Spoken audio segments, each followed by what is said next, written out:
iniciando a gravação do nosso encontro do dia 14/5/2022, o nosso segundo encontro do grupo de vivência.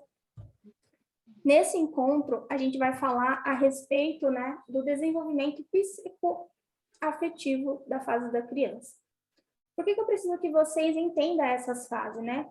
Porque através desse entendimento, dessas fases, vocês vão conseguir entender exatamente aonde é que vocês estão presos. Porque a fase do nosso desenvolvimento como criança, ela é uma reprogramação da nossa fase adulta. Muitas das vezes a gente começa a fazer na nossa fase adulta coisas que a gente aprendeu lá atrás na infância, que a gente não tem essa consciência tão ativa. Então, a gente vai trazer isso para a consciência, vai trabalhar esses aspectos, para vocês começarem a conseguir compreender. A minha vizinha estava com o som ligado, pode ser que ela volte a ligar o som dela de novo e esse áudio saia no fundo, mas eu só quero que vocês me confirmem se vocês estão me ouvindo bem, quem está aqui comigo na reunião. Pode colocar no chat, quem quiser, ou pode abrir o microfone, quem conseguir abrir o microfone, para confirmar se o áudio está bom, se a imagem está bom.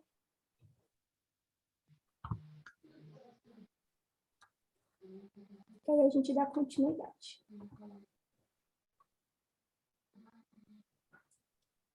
Então, vamos lá. Para quem for assistir gravado, tá? Pega um papel, pega uma caneta e anota conforme vocês for tendo os entendimentos de vocês. E para quem está aqui também, pega um papel, pega uma caneta, porque é importante a gente anotar, porque fica muito mais fácil para o nosso cérebro assimilar. Por quê? Ó? Eu vou dar um exemplo aqui para vocês.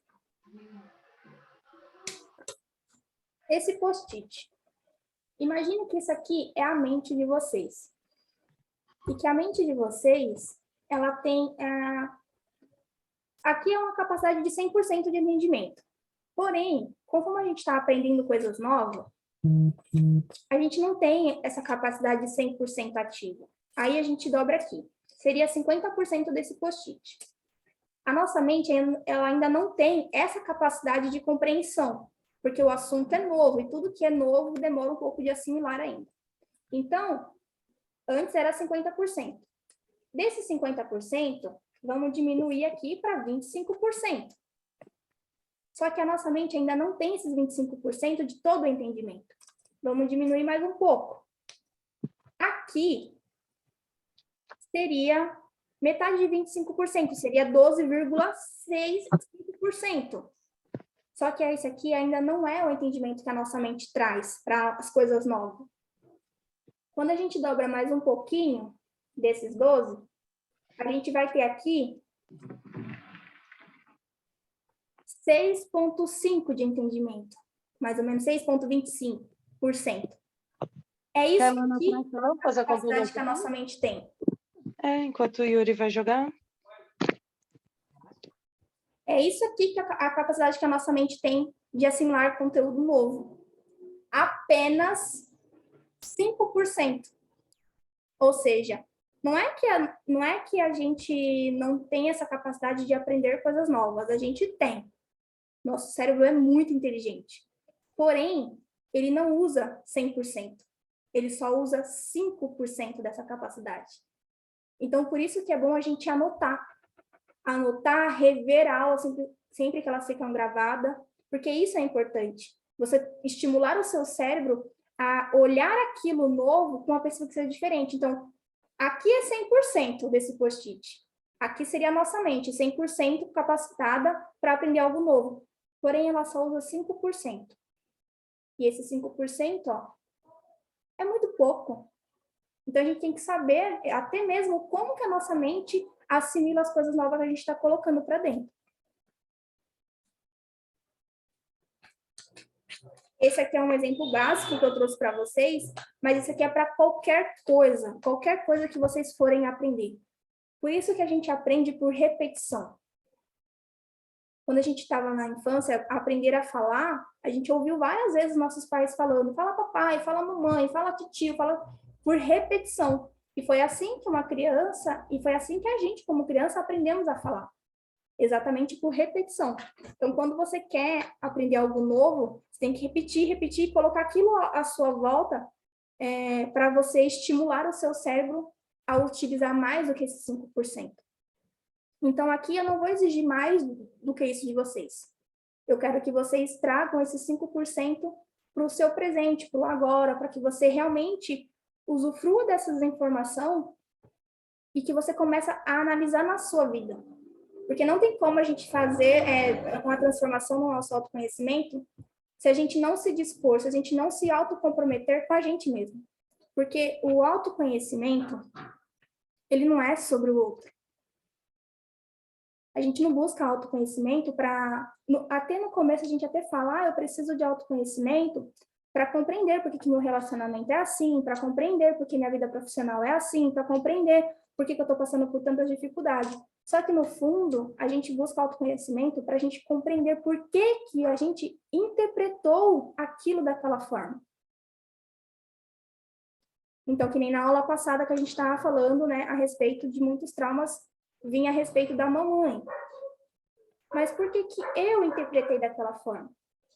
A partir do momento que eu consigo interpretar que eu tive aquela percepção, eu consigo me relacionar melhor com a minha mãe e saber que ela não tem a culpa, que ela deu o melhor que ela poderia dar. Que foi exatamente o que o nosso exercício, no final da live, propôs para nós. Uma percepção diferente de que o que a mamãe fez foi o melhor que ela poderia fazer. Ela não poderia fazer diferente, porque ela não tinha esse conteúdo, ela não tinha esse conhecimento, ela não tinha com quem ela conversar para fazer diferente.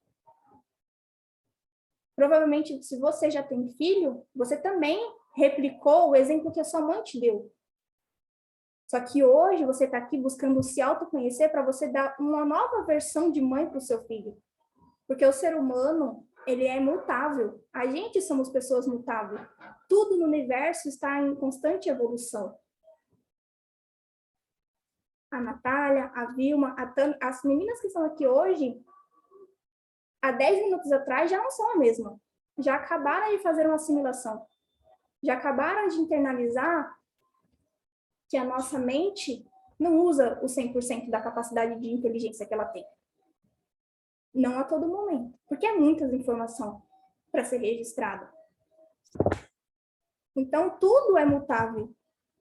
As pessoas mudam a todo tempo.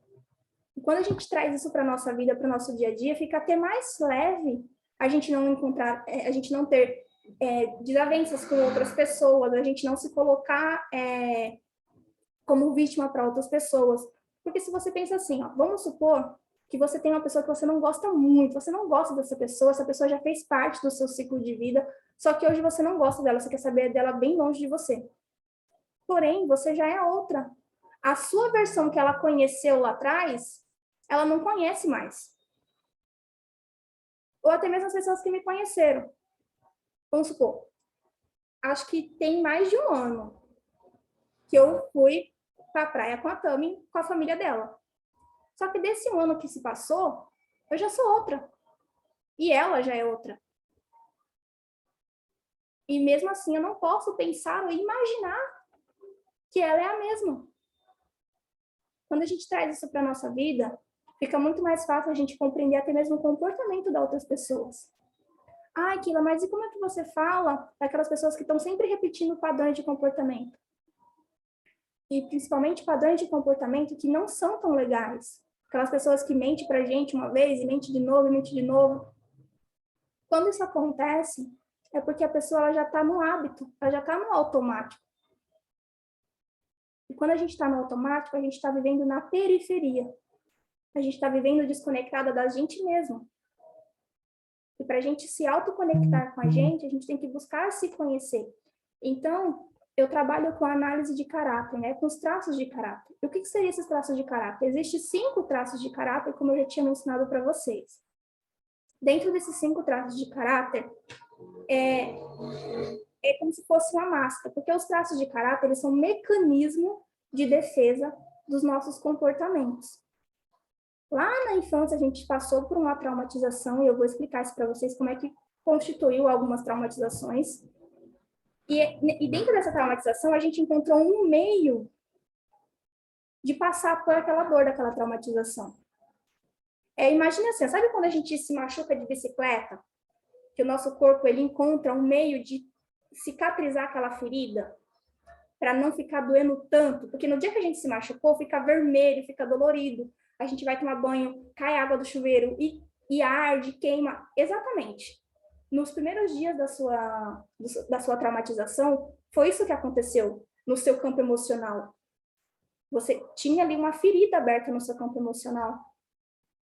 E automaticamente, quando alguém encostava, quando alguém falava alguma coisa com você, aquela ferida doía. E você estava ali trabalhando alguma coisa dentro de você lá na sua infância para conseguir colocar uma máscara, para conseguir colocar uma casquinha de ferida. É igualzinho quando a gente cai de bicicleta. Passam uns 3, 4 dias, já começa a formar aquela casquinha mais dura e não dói tanto. Aí depois, aquela casquinha, ela começa a sair. Mas aquela machucada, ele fica ali ainda. Ainda fica aquela marca, fica aquela cicatriz. Exatamente, é assim que acontece com o nosso campo emocional. Então, nós, seres humanos, a gente tem mais de um corpo sutil, mas eu vou trazer 3 para vocês. Esses 3, quando você tem eles bem trabalhados, quando você começa a compreender como que eles funcionam, fica muito mais fácil.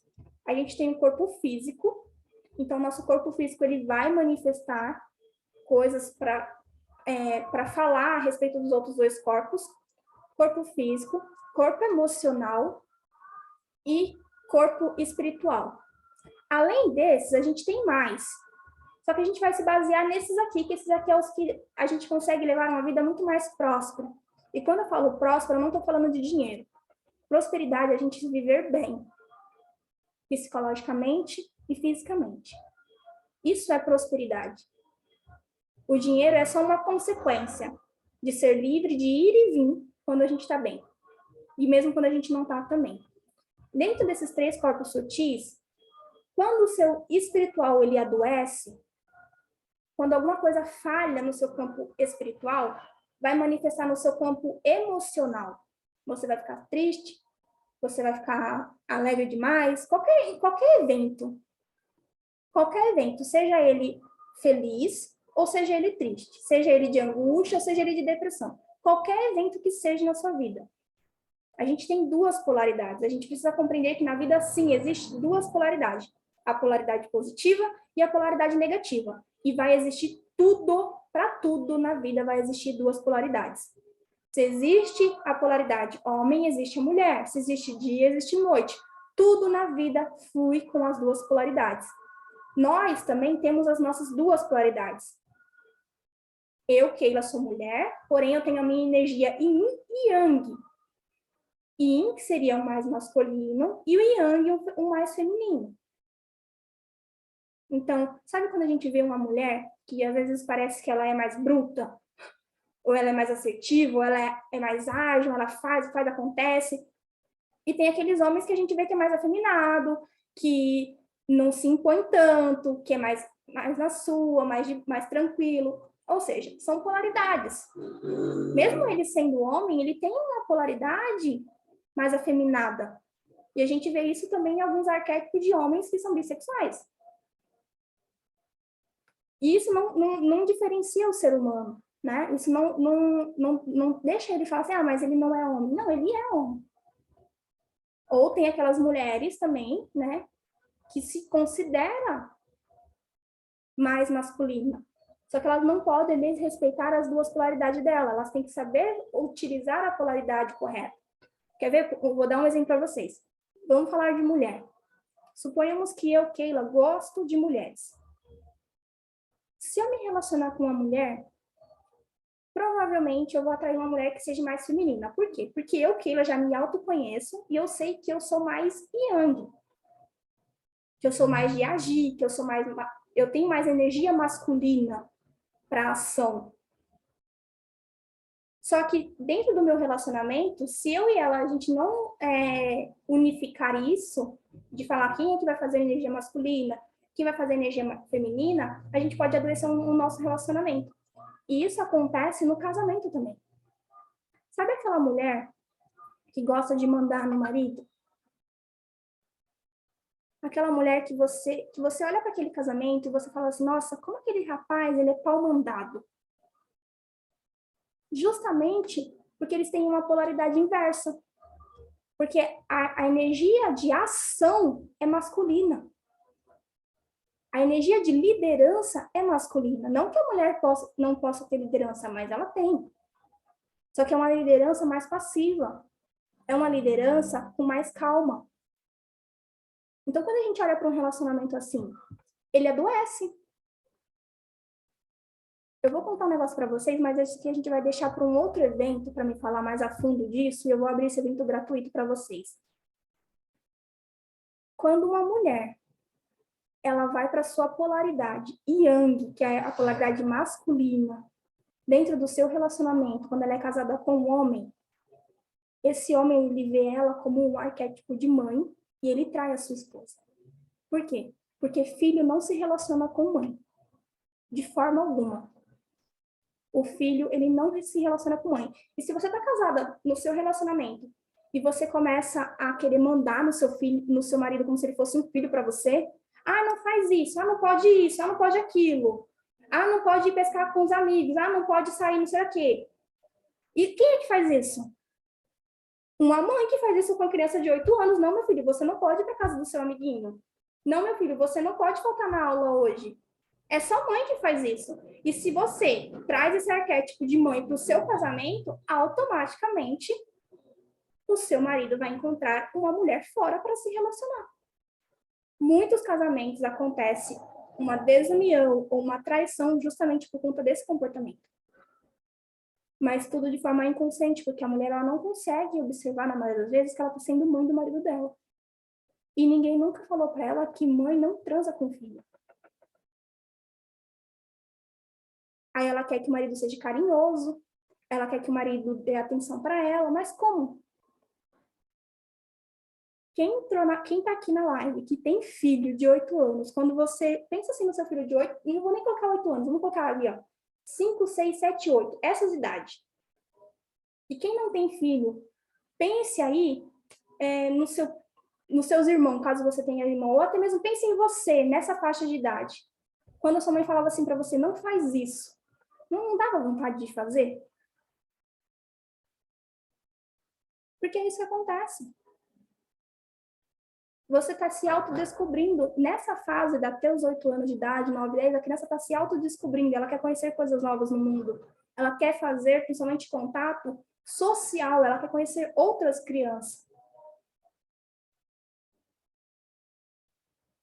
Aí, dentro do casamento, o marido ele quer ter um momento separado do casamento. A gente precisa ter um convívio social com os nossos ciclos de amizade. Eu com as minhas amigas, o meu marido com os amigos dele, e mesmo assim a gente ainda pode unir esses dois ciclos, não tem problema nenhum. Eu posso me tornar amiga dos amigos do meu marido, e meu marido pode se tornar amigo das minhas amizades. Só que o que eu não posso fazer é me tornar mãe dele, a ponto de mandar nele e isso destruir. Eu trouxe o arquétipo falando da mulher, mas isso pode ser invertido também, tá, meninas? Isso pode acontecer de um homem se tornar papai da mulher. Principalmente aquelas mulheres que, não posso mais usar uma roupa curta, não posso mais me vestir do jeito que eu gostaria. Isso cabe para os dois lados. É só vocês pensarem, é polaridade. Se a Keila está falando do feminino, está trazendo o exemplo de mulher, por que eu estou trazendo o exemplo de mulher? Porque o nosso encontro é mais mulheres, só tem mulheres praticamente no nosso encontro, e vai ser mais fácil de vocês levar para a consciência de vocês e para a vida do dia a dia de vocês, porque eu tenho certeza que vocês conhecem uma mulher, uma amiga, uma tia, uma mãe, alguém que faça isso. E que você vê que o relacionamento não é legal, que o relacionamento não flui. Isso eu estou trazendo para vocês, que é para vocês trazer para a vida de vocês e usar como exemplo. Poxa, peraí, eu estou sendo mãe do meu marido? Como que eu posso fazer para mudar? Se é Yang que manda mais, o Yin é mais passivo, com mais amorosidade, vai falando com jeitinho. Aí é onde a gente usa um pouco da questão da manipulação. Né? Tem a manipulação feminina. A Tami colocou aqui, ó, só verdades. Porque literalmente é isso. Quando eu entendi quando isso acontecia, eu levei um baque, né? Tipo, era isso que eu precisava ouvir. E eu conheço muitas pessoas, eu conheço muitas mulheres que elas querem prosperar no casamento delas, mas elas não conseguem. E elas não se permitem vivenciar o novo. Por exemplo, a gente tem no nosso grupo 14 pessoas. Se bem que nem todas vão conseguir no mesmo horário estar aqui. É compreensível isso para mim. Só que tem algumas pessoas que não responderam, tem algumas pessoas, e eu sei disso. Eu sei que dentro desse grupo de 21 dias vai ter pessoas que não vão fazer o exercício. Porque ainda não estão 100% preparadas para dar o seu 5% para ti mesmo. E é isso que eu quero que vocês comecem a analisar na vida de vocês. Esqueça os externos, se desconectem da periferia, comece a se conectar com você. Se dá o seu 5% de inteligência para absorver conteúdo para você aplicar na sua vida. Eu, Keila, comecei a estudar o autoconhecimento. E tudo na vida vira um vício. E eu sou viciada em estudar Minas. Literalmente, não importa o horário que seja. Se a minha mentora vai fazer uma live, eu vou participar. Às 14 horas agora, eu estava numa live. E essa live não acabou, porque ela não faz live de 1 hora ou 40 minutos. Ela faz live de 3, 4 horas. E eu pego um caderno. Tem live que eu assisto dela que dá umas 4, 5 folhas de caderno, resumido com o meu entendimento, com o meu 5%. E depois eu leio aquilo que eu escrevi, eu vejo como é que eu posso aplicar aquilo na minha vida. Porque o autoconhecimento é isso. O autoconhecimento é a gente ver aquilo que a pessoa está falando sobre algo que a gente não conhece, a gente buscar um entendimento sobre aquilo e ver como que a gente pode fazer para aplicar na nossa vida.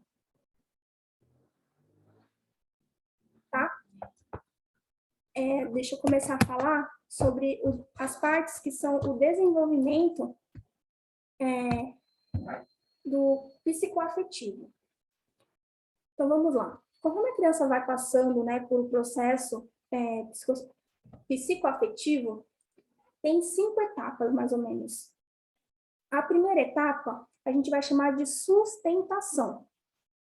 Ocorre desde o momento lá da fecundação do óvulo até os primeiros 10 dias de vida. Então, aqui é uma sustentação.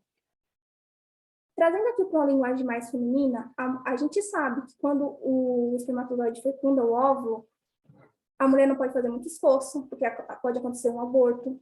A mulher ela tem que ter o início da gestação dela precisa ser muito bem resguardada, porque pode sim acontecer alguns abortos espontâneos até os 2 primeiros meses, as primeiras semanas, principalmente as 8 primeiras semanas. Por quê? Porque precisa de sustentação, aquilo precisa ficar sustentado. Aquela fecundação ela precisa de como se fosse um acolhimento dela, precisa ficar unificada para poder se autoproduzir. E a partir dessa sustentação já começa a captação daquele esperma, daquele óvulo, a captar todo o campo emocional da mamãe. Ele capta o campo emocional, o campo fisiológico e o campo psicológico da mamãe. Tudo isso o bebê está captando dentro daquele útero. Nessa primeira fase, a mamãe, se ela estiver mais ansiosa, por exemplo, ou mais estressada, ou passando por algumas frustrações, o bebê vai sentir como se fosse com ele, e acontece que ele registra que está sendo rejeitado. Lembra que eu falei para vocês no encontro anterior, que o bebê é como se fosse uma folha de sulfite em branco, ele não consegue compreender, não consegue assimilar pensamentos, não consegue diferenciar se é com ele ou se é com a mamãe? Então, aqui ele já começa a registrar um sentimento de rejeição. Então, se você, na sua vida, tem o hábito de falar bem assim, eu me sinto muito rejeitada pelos meus relacionamentos, a maioria das vezes a pessoa terminou comigo e eu me senti rejeitada, comece a trazer isso para a sua vida. Porque se você tem esse sentimento, foi nessa fase da sua concepção que você registrou isso. E você replica em outras áreas, porque foi a forma que você aprendeu. Você não soube fazer diferente. Então, a primeira fase já é essa. A gente precisa aprender e a trazer para a nossa vida, se ela está presente ou não. A segunda fase é a fase da incorporação. E ela, por que é a fase de uma incorporação? Porque esse bebê está aqui sustentado. Ali, depois que passando a gestação, né, passando ali os 10 primeiros ciclos os 10 primeiros dias de vida, já começa a incorporar um novo processo. E esse processo ele não vai acontecer assim, deu 10 dias de vida e já vai acontecer outro. Não. Para cada ser humano, para cada indivíduo, ele vai ser gradativo. Pode ser que para mim tenha demorado 10 dias, pode ser que para você tenha durado 2 meses, e assim sucessivamente, porque cada ser humano é único. E só quem vai saber da sua história, da sua interpretação, do que você registrou como ser humano, é só você. Mas ninguém tem essa capacidade. Que nem eu, Keila, quando eu aprendi todo esse conteúdo, eu aprendi com os meus 5%. E eu estou aqui passando para vocês os meus 5% de inteligência que eu aprendi. E vocês estão aqui exatamente aprendendo da forma que vocês conseguem aprender. E se caso vocês for repassar, vocês vão repassar com o melhor que vocês têm. O melhor que vocês aprenderam. Então, é assim que funciona. Então, nessa fase, ele vai ter a durabilidade do nascimento até a parte do desmame. E qual que é a fase correta da mãe tirar um bebê da amamentação? Vai acontecer correto, gente. Por que eu falo correto? Porque o correto é o que a ciência já nos mostra como correto. É o que tem estudo por trás disso. Pessoas que estão dedicando a sua vida em prol da ciência e de pesquisas baseadas em fatos reais, comprovando que aquilo ali é o mais saudável. Então, a ciência nos apresenta que a partir dos 9 meses de vida já é mais saudável a mãe fazer o desmame daquela criança do peito, para começar a fazer a papinha. A gente sabe que muitos nutricionistas falam que a mãe tem que amamentar no mínimo 6 meses. Mas a gente vê também que tem muitas mães que tiram antes, e isso causa um trauma, sim, no bebê. E tem mães que tiram depois. Tem crianças que estão com 2 anos, 3 anos, 4 anos e ainda mamam. É prejudicial. Sabe por quê? Na fase do amamentamento, a criança ela vai registrar da seguinte forma. Principalmente nessa fase, é quando a criança descobre que ela ainda está conectada com a mamãe. Só que nessa fase, que a criança que ela é amamentada, a criança tem uma referência, ela ganha a primeira referência de sexualidade. Por que eu falo sexualidade? Quando eu falo sexualidade, eu não estou falando de sexualidade no sentido de sexo de coisas adultas. Eu estou falando de sexualidade de algo que dá prazer. Porque quando a mamãe amamenta o bebê, é a primeira referência de nutrição que esse bebê ganha. E a gente sabe que quando a gente gosta de algo que é gostoso, aquilo nutre a gente. Então, se a primeira referência de nutrição e sexualidade é na fase da amamentação, porque o bebê ele suga o peito da mamãe. Por instinto nos primeiros meses, com certeza. Mas depois, ele começa a sugar para se alimentar. Para se alimentar, para ter mais energia de vida. E essa é a primeira sexualidade do bebê. Aí vamos supor que lá na sua fase de amamentação, a sua mamãe, ela tinha uma vida muito corrida. Que ela não conseguia te amamentar olhando nos seus olhos, no momento calmo. Acho que a Maria aqui tem a mesma faixa de idade que eu tenho 27 anos. Com certeza, quando eu nasci, a minha mãe era daquelas que pegava um lencinho e colocava assim por cima, se ela estivesse num transporte público para me amamentar. O fato de colocar esse lencinho já gera um trauma na criança, porque a criança ela pode registrar assim: nossa, esse aqui é o momento mais gostoso que eu tenho com a mamãe não quer me olhar. A mamãe ela não quer me nutrir, ela quer separar isso. Isso é uma das possibilidades que você pode registrar. Eu, Keila, parei de mamar com 2 anos, com 2 meses de idade.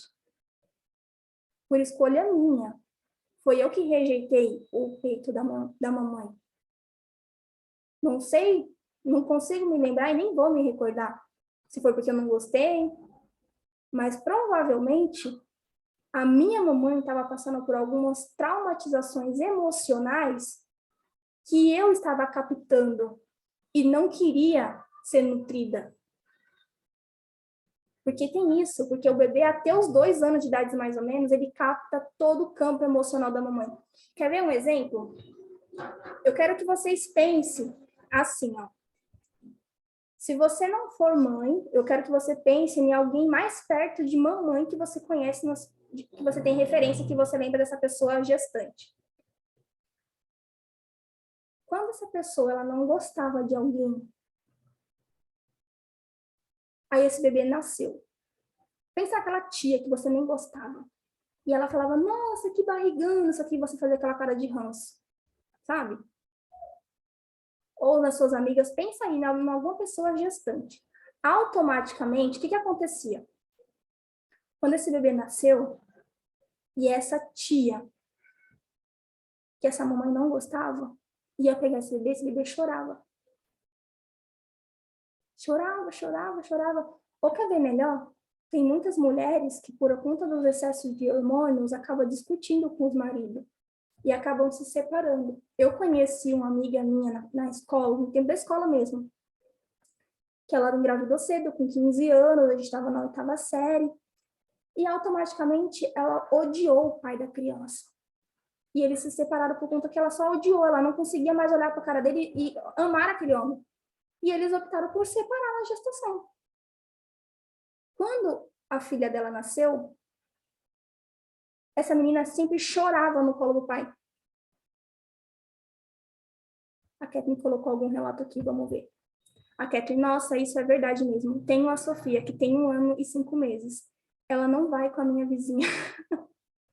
Olha aqui, gente, tá vendo? Kathleen, espero que a sua vizinha não tenha comprado o nosso ciclo de vivência. Espero que ela não esteja aqui. Mas é isso, gente. Porque a criança, ela registra todo o campo emocional da mamãe. E se esse campo emocional da mamãe não tá legal, se a mamãe não tá vivendo num ambiente legal, aquela criança, ela vai registrar. Ela vai mostrar todo o campo da família.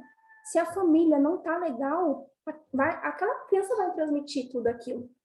E você, pensa agora em você como criança. O que você registrou da sua mamãe? Será que se você está passando por depressão, essa depressão realmente ela é sua? Ou você está carregando e acumulando ela desde lá quando você era pequenininha? Porque nessa fase também, sabe o que acontece? A criança, ela se sente um super-herói e ela faz qualquer coisa para salvar a mamãe desse meio. Ela faz qualquer coisa. Ela chora, ela quer a mamãe só para ela. E você? Como que era o seu mecanismo de defesa? O que você fazia? Eu sei que não vai ser tão fácil relembrar esses momentos. E nem precisa relembrar. Mas só tenta buscar informações que a sua família te conta, que a sua família compartilha com você sobre a sua história de vida. Porque o autoconhecimento é isso, é a gente descobrir a nossa história de vida.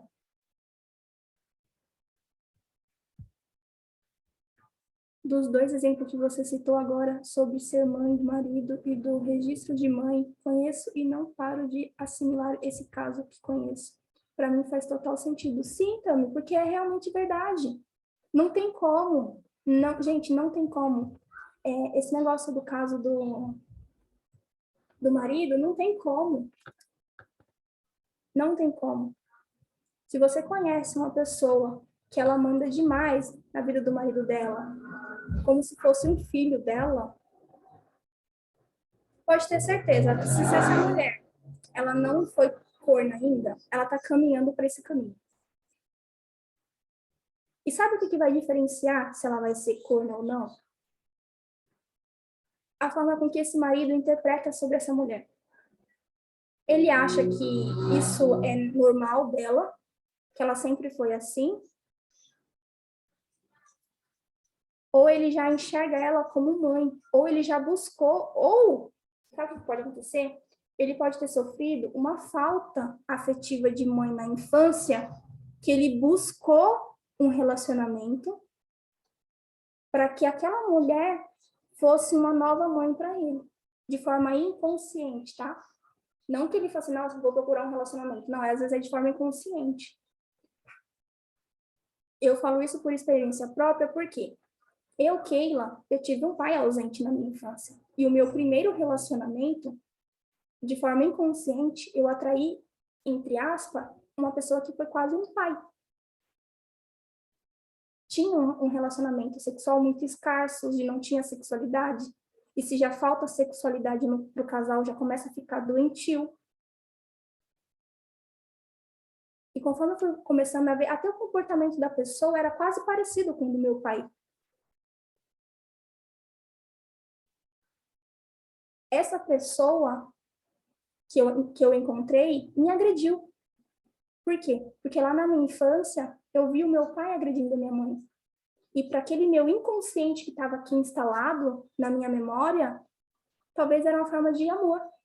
Porque a criança ela não sabe diferenciar o bem do mal. A criança ela é tão ingênua na infância dela que ela não sabe diferenciar se é certo ou se é errado. Tem estudos que comprovam também que os pais eles não devem, de forma alguma, praticar o ato sexual perto de crianças com menos de perto de crianças abaixo de 8 anos. Eu ia até diminuir essa idade, ia colocar 3 anos. Mas por quê? Porque o cérebro da criança ela ainda não sabe diferenciar se aquilo é um ato de amor ou se aquilo é um ato violento. Eu já atendi mulheres que presenciaram o ato sexual dos pais e que acharam que aquilo era violento e elas já foram estrupadas. E isso é muito doloroso, você descobrir isso sobre a sua infância. Você descobrir que você interpretou aquilo como um ato de amor e que você atraiu para sua vida uma pessoa que fizesse aquilo porque você achava que aquilo era amor. A nossa mente, quando ela registra alguma coisa, e a nossa mente subconsciente. Se vocês estão naquele grupo lá, Keila Freitas Terapeuta, vocês sabem que eu mandei lá o áudio, aula, falando sobre o nosso subconsciente, sobre que a gente tem 10%, que é a capacidade que a gente consegue pensar, raciocinar, trazer os fatos, os exemplos que vocês trouxeram aqui da vida de vocês. Esse é os 10%. E os 90% de tudo que você registrou desde quando você foi concebido? Desde quando o óvulo da sua mamãe fecundou com os espermatozoides do seu papai? Então, tem muita bagagem, gente, tem muita bagagem. O autoconhecimento, ele é constante o tempo todo. E não é a gente buscar o autoconhecimento baseado no nosso passado. É a gente compreender o nosso passado, saber as coisas que aconteceram, mas olhar para o agora, para o hoje, e falar, o que eu posso fazer com isso hoje? O que eu posso transformar na minha vida hoje? Então, por exemplo, a Tawane colocou aqui, né? Foi a Tawane ou foi a Tami? Deixa eu ver. Já até esqueci. Foi a Tami que colocou. O exemplo que ela falou que conhece uma mulher que é mãe do marido. O que você pode trazer para a sua vida? Que isso não é um relacionamento saudável. E essa mulher que faz parte do seu ciclo social, por que será que você está vivendo isso? Por que você está presenciando isso? Você pode contribuir com ela de alguma forma? Em algum conselho? Ou algum diálogo? Ou quem é a pessoa? O que essa pessoa representa para você? Porque assim, ó, tudo que nos incomoda no outro é porque dentro da gente também tem uma capacidade de ser ativo aquilo.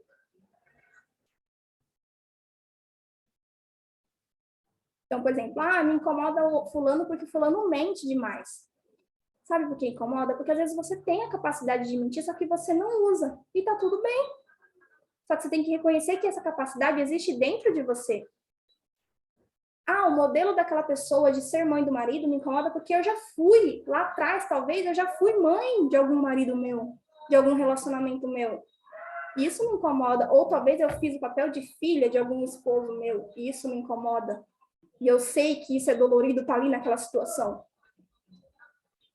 Então, às vezes, a gente só precisa reconhecer que o outro está literalmente cego sobre o que está vivendo.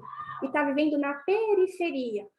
A gente tem que começar a trazer sempre para dentro da gente. Viver no nosso centro. Quando a gente vive no nosso centro, buscando sempre a nossa evolução, e quanto mais você vai compreender o que acontece com você, mais você consegue trazer uma empatia com o outro. É inédito isso, gente, não tem como ser diferente.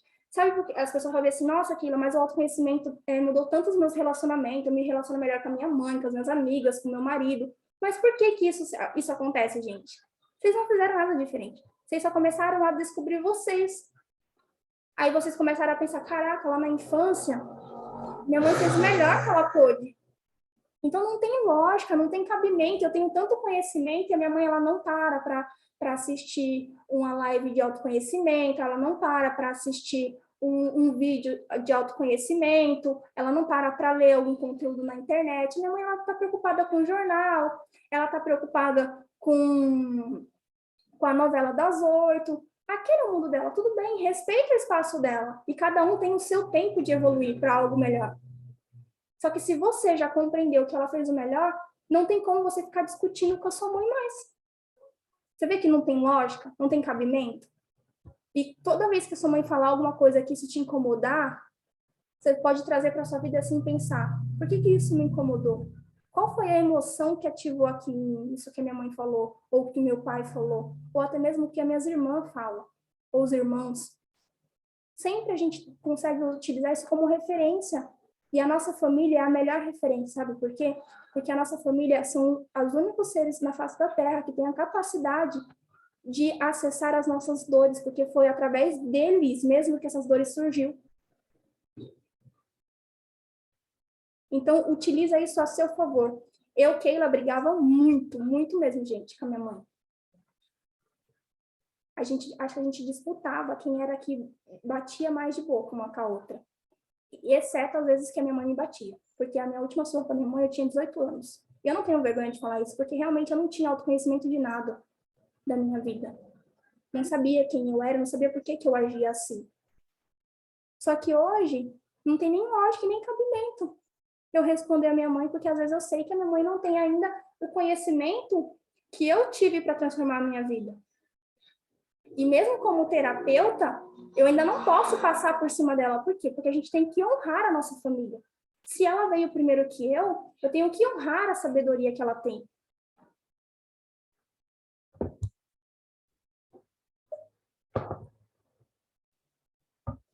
E isso serve para os nossos pais, para os nossos avós.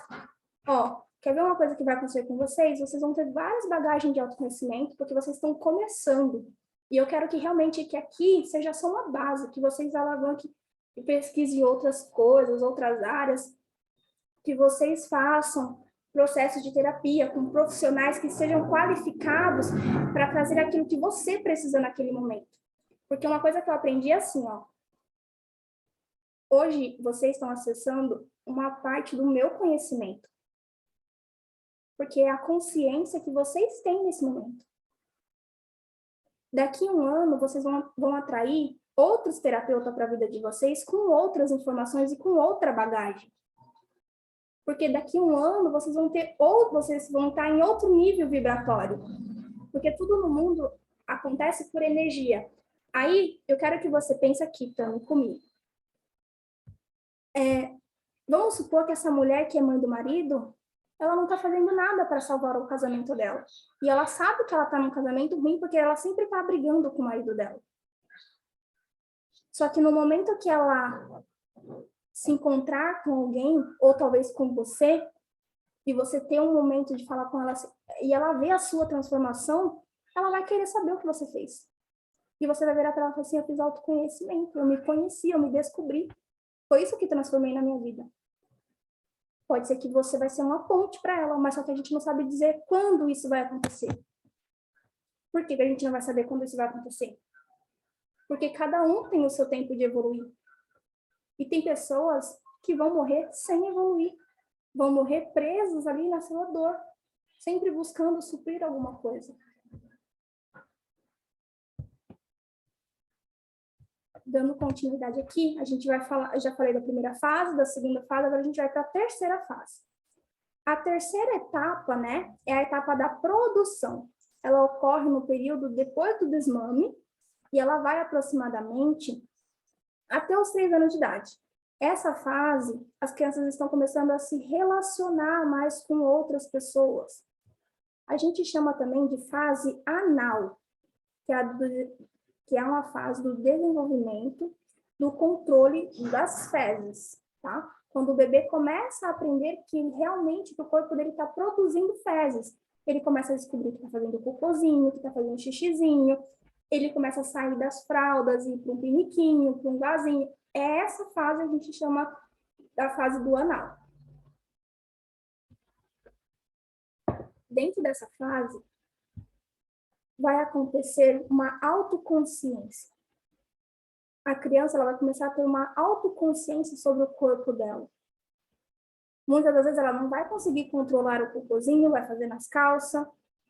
E a forma com que essa mamãe cuidou dessa fase dessa criança vai, sim, ter traumas. Por quê? Vamos supor que essa criança ela foi para a creche. E que a creche tinha lá as fases que era trocada. E eu vou contar aqui com vocês um relato de uma creche onde a minha tia trabalha, que minha tia me compartilha isso. Tem professoras na creche que elas têm nojo de trocar os bebês.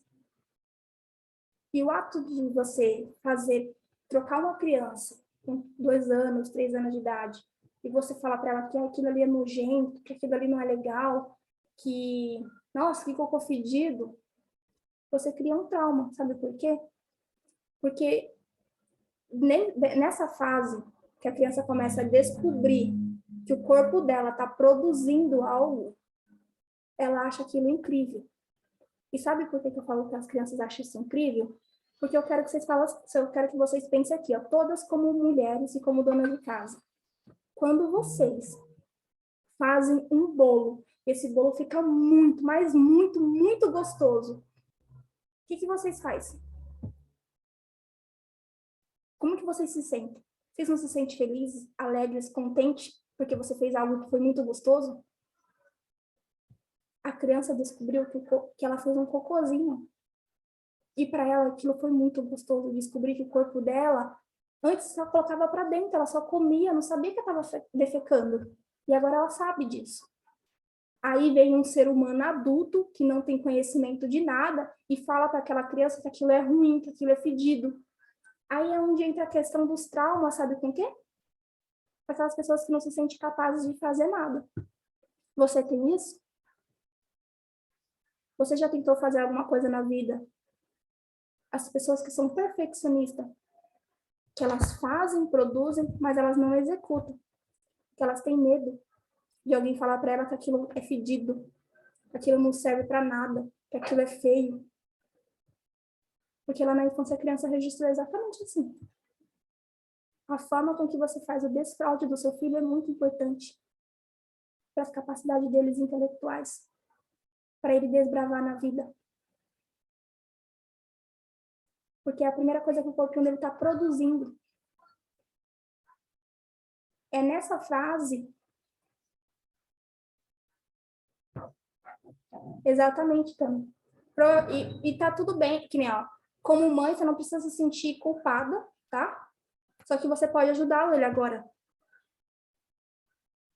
Sabe por quê? Porque se você não conseguir ajudar ele agora, quando ele começar a ser um homem adulto, ele vai ter muita dificuldade na questão financeira. Porque para a gente construir dinheiro, para a gente construir a parte financeira da nossa vida, a gente tem que construir. A gente tem que produzir alguma coisa. E automaticamente, o primeiro momento que a gente registrou que a gente produziu algo foi lá na fase do momento das fezes, que a gente produziu as fezes, e aquela forma que a gente foi internalizada, tem a questão do trauma. Outro exemplo também, que a gente consegue identificar se realmente teve um trauma muito forte nessa fase, essa criança, elas têm dificuldade de expressar os seus sentimentos. Porque quando acontece nessa fase, pode acontecer 2 tipos de trauma nessa mesma fase, tá? Essa terceira fase, que é a fase do descobrimento, a criança ela pode registrar 2 tipos de trauma. O trauma através do cocôzinho e o trauma através da expressão. Sabe que é a fase que a criança já começou a falar. Só que elas falam sem saber o significado das palavras. Muitas das vezes, algumas crianças ouvem os pais falar palavrão. E aí, quando eles vão repetir, os pais brigam. Mas, a criança ela não sabe que, tipo, falar porra é um palavrão.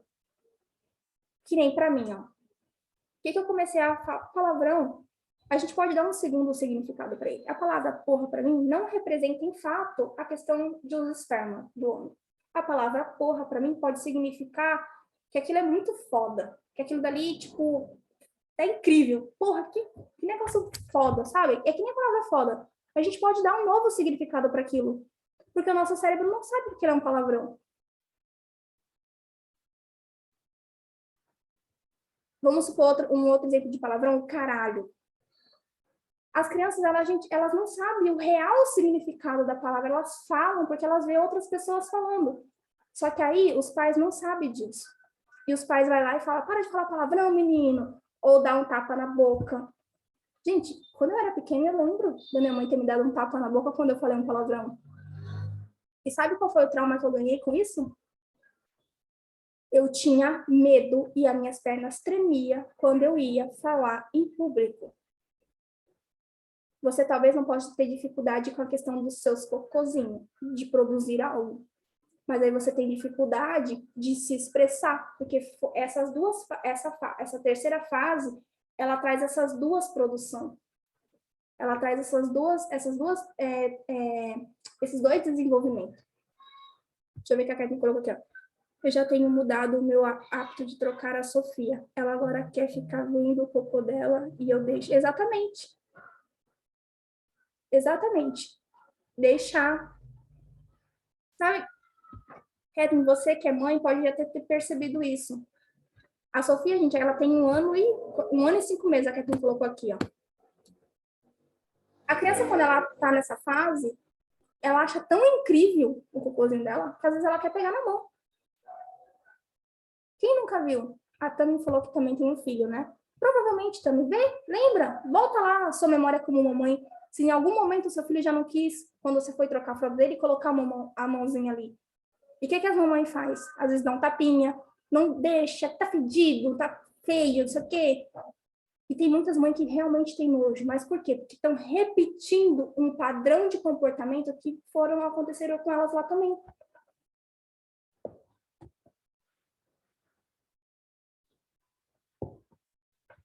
Aí, se você aprendeu lá na infância daquele jeito com a sua mãe, não tem como você fazer diferente. Ou você faz igual, ou você vai para o outro extremo. E como que eu falo para o outro extremo? Porque a gente tem aquele hábito, né? Nossa, minha mãe me bateu muito na infância. Quando eu tiver filho, eu vou fazer totalmente diferente. Aí, o que você faz? Você vai lá para o outro extremo, você não bate no seu filho, você não tem assertividade, você não tem posição, e o seu filho faz o que quer com você. Existe o certo, existe o errado? Não tem nem certo nem errado. O que existe é que os dois vai causar muito trauma e o saudável é o equilíbrio. Tudo na vida busca um equilíbrio. O equilíbrio é saudável. Então, a partir de agora que vocês têm essa consciência, a futura geração, ou seja, o filho da Tami e a filha da Kathleen, provavelmente vão ser outras crianças, vão ter outras possibilidades. A Tami, como mamãe e o filho dela sendo pequeno, ela ainda tem a habilidade de buscar resolver e ajudar o filho dela a sair desse trauma que ele passou.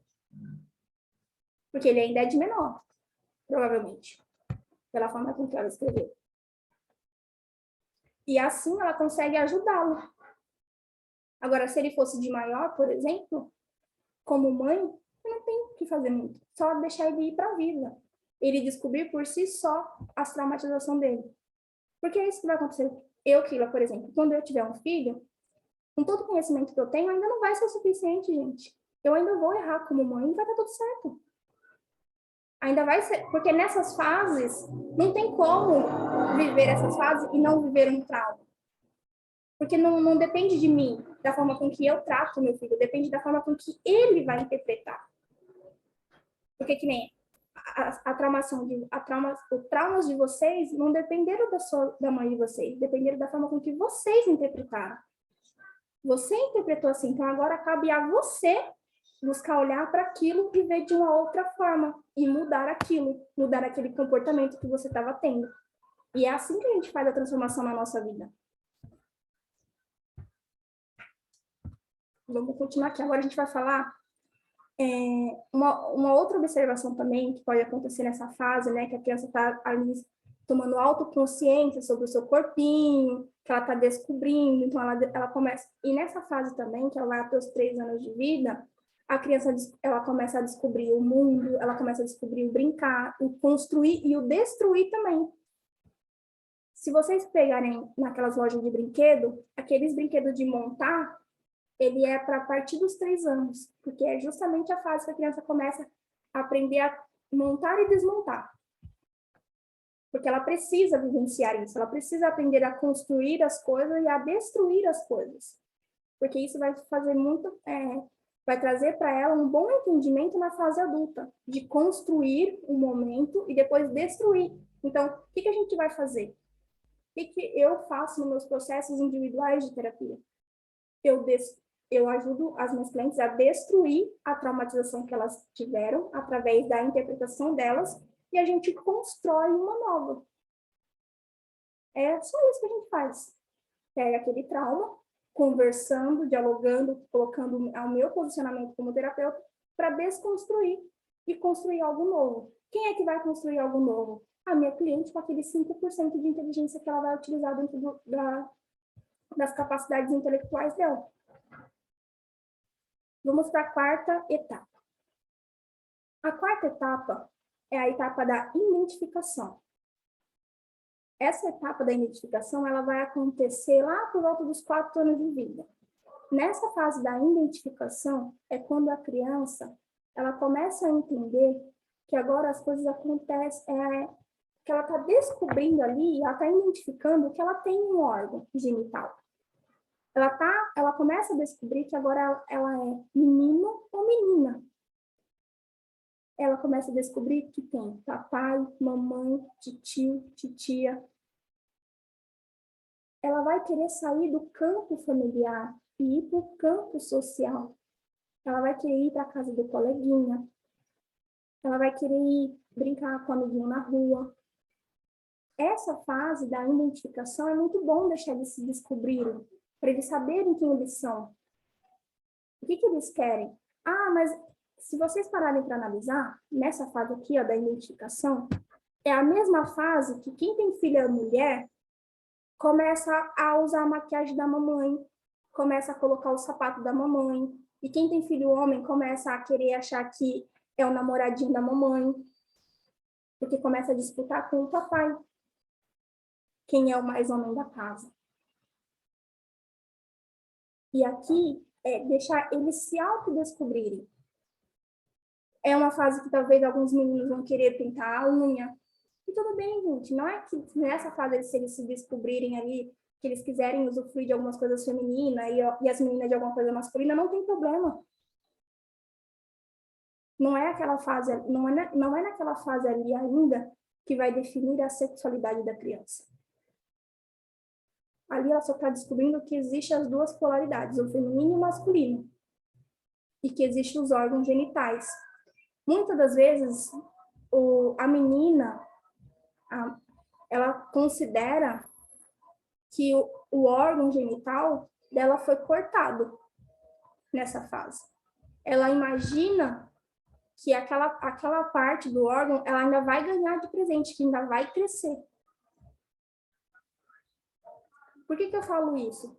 Porque isso é o que está no coletivo inconsciente da sociedade. Estudos comprovam que isso está no coletivo da sociedade. E por esse motivo que existe, é nessa fase que vai desenvolver a competição. que elas vão querer ser competitivas. Aí a gente vai entrar também na questão do arquétipo assim, ó. Você que é mulher, você vai competir com a sua mamãe o amor do seu papai. Aí é onde nós mulheres começa a querer colocar o salto alto da mamãe, passar o batom da mamãe, usar uma roupa da mamãe, porque a gente está ali buscando competir com ela, o amor do papai.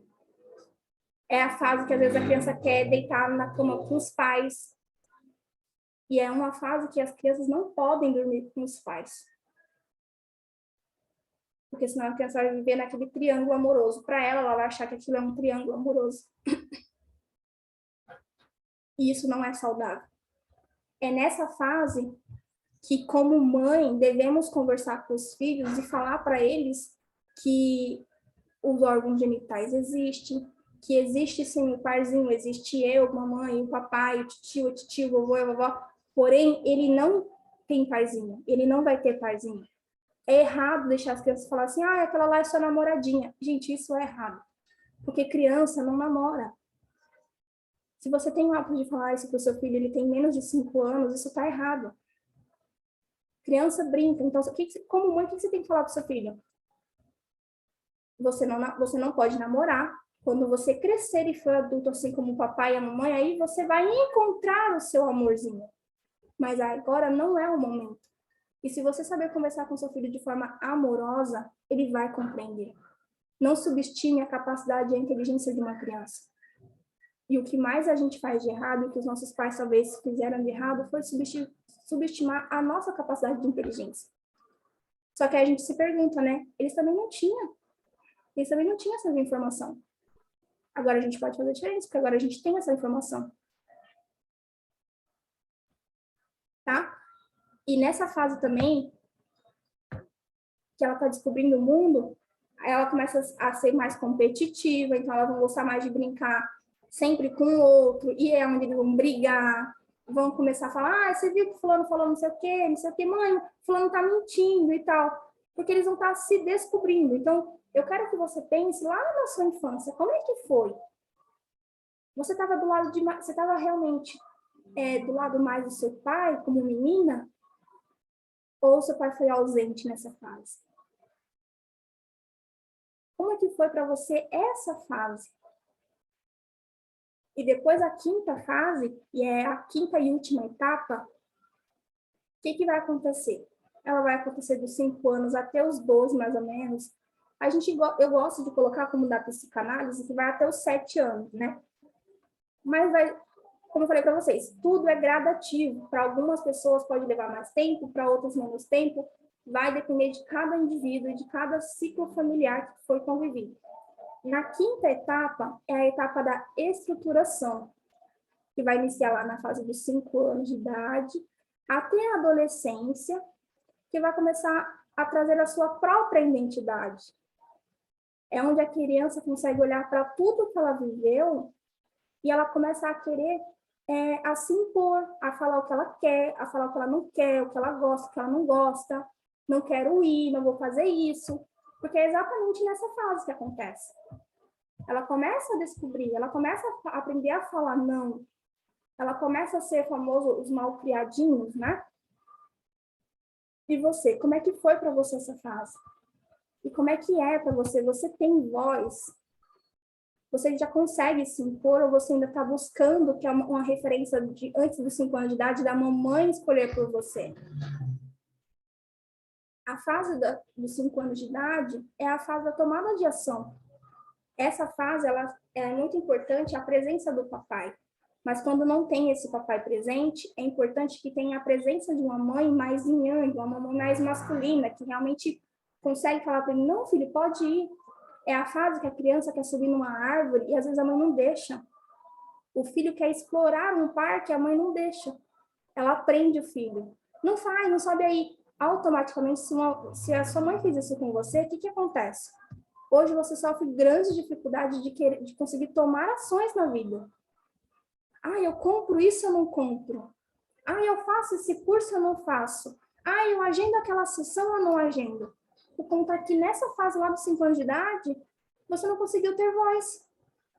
Você não conseguiu descobrir o que você queria, você não conseguiu se expor o que você queria. Ou porque a mamãe não deixou, ou porque o papai não deixou, ou talvez porque às vezes um irmão mais velho também não deixou, ou uma irmã. Nunca sabemos. Você sabe da sua história. Você sabe do seu contexto.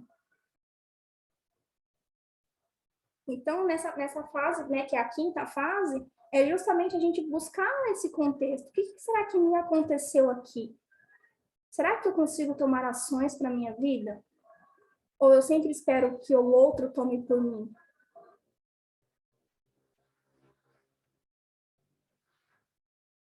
E é dentro dessas 5 fases, essa quinta é importante para a gente desbravar na vida. E sabe por que eu falo desbravar na vida? Porque às vezes vamos colocar para o profissional. Às vezes você está lá naquela empresa e você vai receber uma proposta melhor. Nossa, os áudios aqui na rua, os carros começando a passar, agora tá mais alto. Minha vizinha já ligou o som dela.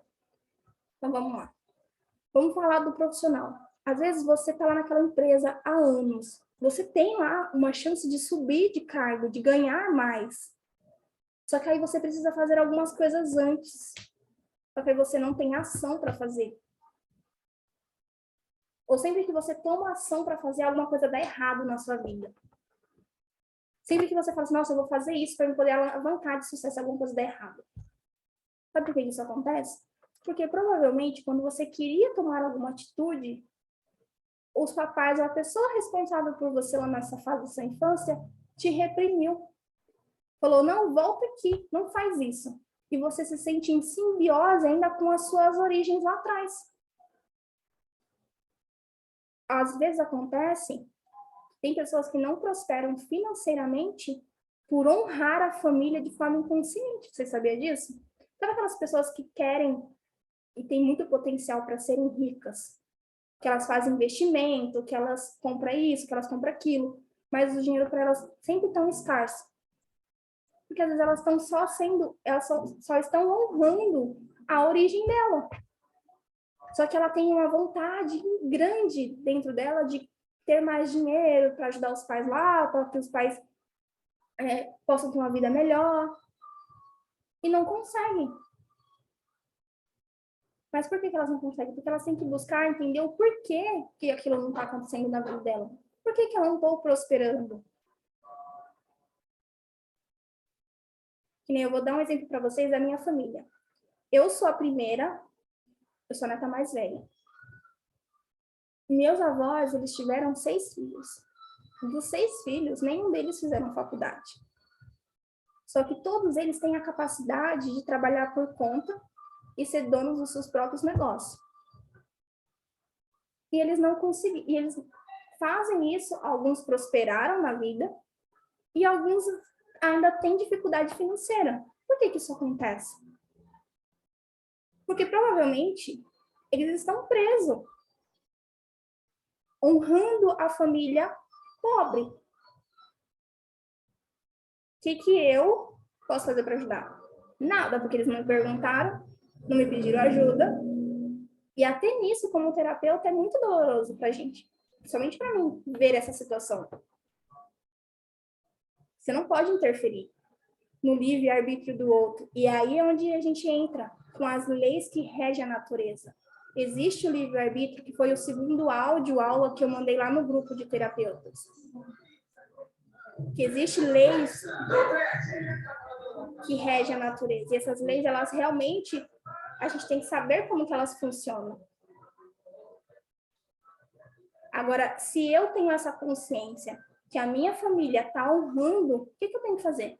Eu tenho que mudar o comportamento. Então, há 2 anos atrás, quando eu comecei a trabalhar por conta própria, pelo digital, foi assim que eu comecei. E no começo foi muito difícil, gente. Literalmente. Foi muita persistência, muita persistência. E as pessoas não acreditavam que ia dar certo. Só que não precisa nem acreditar, só você precisa acreditar em você.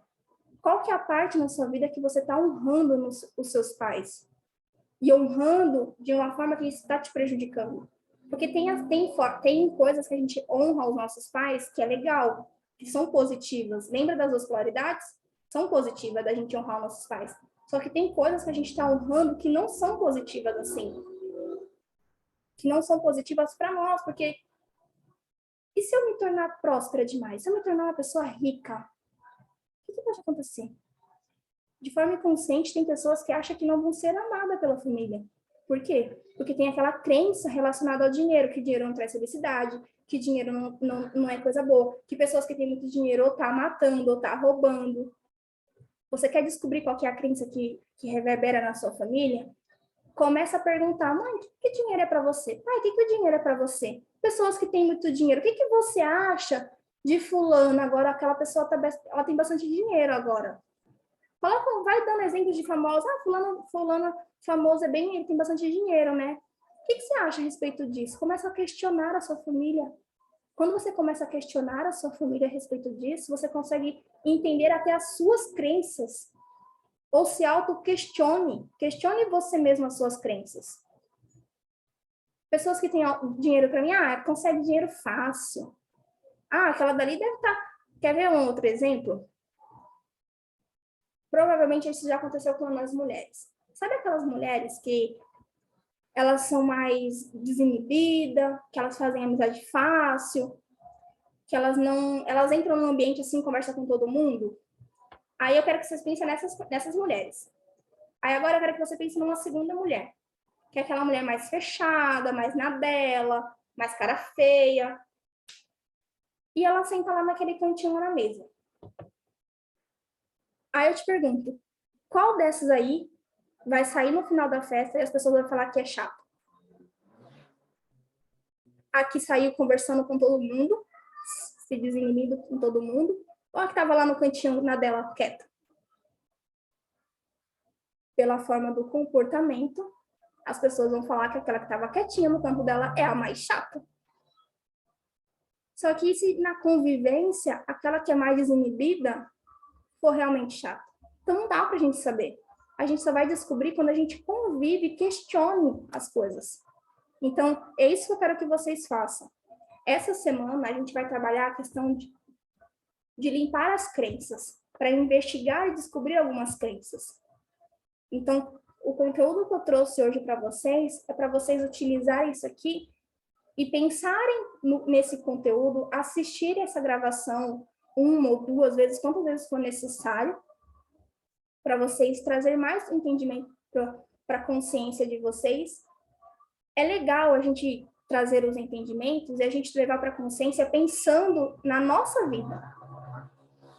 Eu sei que agora no início do autoconhecimento, a gente sempre vai pensar em algumas referências próximas, como, por exemplo, a Kathleen mencionou da vizinha dela, como a Tami mencionou aqui, que conhece uma pessoa que é mãe do marido. Sim, é legal a gente olhar para esses exemplos e tentar refletir. Só que sempre traz para você. Quando você estiver assistindo live de alguma outra pessoa falando sobre outra coisa, voltada para o autoconhecimento, caso vocês forem mergulhando nesse caminho, sempre tenta trazer para a sua vida. Tá, mas na minha vida, onde que isso se encaixa?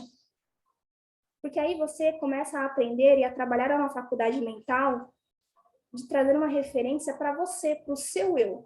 Aí você sai da periferia.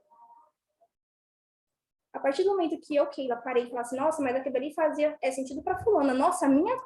Gente, no começo que eu comecei a trabalhar com o autoconhecimento, eu pensava bem assim, nossa, isso que a mulher falou faz totalmente sentido, mano, né? Minha tia total. Só que enquanto a gente está fazendo isso, levando a referência para o outro, a gente está na onde? Na periferia, fora. E o ideal e o correto é a gente trazer para nosso eu interior. Aí, para a gente finalizar aqui, como é que a gente vai fazer? Eu vou perguntar aqui para vocês se vocês têm alguma dúvida sobre a aula de hoje, se vocês querem colocar algum exemplo, ou se vocês querem falar alguma coisa, tá? Só que eu vou encerrar a gravação, porque as dúvidas de vocês eu não vou deixar gravada, não vou expor vocês, porque realmente, como as dúvidas vai ficar... A gravação vai subir para o YouTube, vou deixar lá o link privado. Quem estava aqui consegue tirar dúvida comigo, show de bola. Quem não conseguir, vai mandar a dúvida para mim depois no privado e assim a gente vai dando continuidade. Só recapitulando, o nosso próximo encontro é amanhã às 10 horas. Quem participou hoje, quiser participar amanhã, pode participar. Vai ser um conteúdo totalmente diferente do que foi hoje. E no nosso terceiro encontro, que iria acontecer no próximo final de semana, a gente vai mudar. Eu vou mandar mensagem para vocês no particular para a gente agendar uma sessão de 30 minutos, para me conversar com vocês. E cada encontro de 30 minutos a gente vai fazer um exercício de cura. Então, hoje a gente não vai ter exercício de cura, a gente vai ter o tira dúvidas. Para vocês me perguntarem e a gente tirar algumas dúvidas. Tá bom? Então é isso, deixa eu só parar a gravação aqui.